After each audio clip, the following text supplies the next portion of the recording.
the chairman of the Environment Subcommittee, Mr. Johnson, for 3 minutes for the purpose of an opening statement. Thank you, Madam Chair. Last week, the Subcommittee on Environment, Manufacturing, and Critical Materials favorably forwarded 7 bills to the full committee for consideration, and each of those bills will be marked up today. These bills are part of an effort to end the outsourcing of our short and long-term energy security needs to foreign countries, particularly those that don't like us very much and actively leverage the resources against the United States and its allies. Before critics claim these bills would harm the environment, I want to ask a few questions and ask them to consider this. Is the goal to lower emissions or to eliminate specific types of energy sources? Does outsourcing mining and manufacturing activities for green technologies to countries with poor environmental and labor standards improve the environment? Can America have reliable, resilient, available, and affordable energy for our grid and transportation if we don't have the energy resources to make that a reality? And will we do anything to solve that issue? We've learned over the last few years that we need to do something more than just throw money at a problem. Today, we'll do just that. For instance, Representative Carter's bill addressing permitting for refining and processing of critical energy resources. Right now, there is no refining of critical minerals in the United States.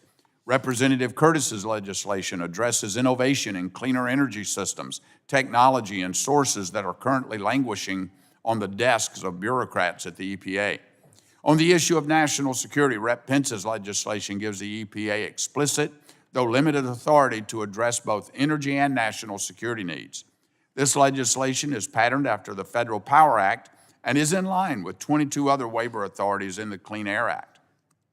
Mr. Crenshaw's bill tackles the practical and economic problems posed by an EPA regulation on gasoline refining that could intentionally destroy our domestic refining capacity and increase prices at the pump. For synchronizing U.S. energy spending and policy, we're considering legislation to clarify the use of EPA's existing flexible permit program for critical energy resources and the natural gas tax, and address the Democrats' big green slush fund that was jammed through the last reconciliation package.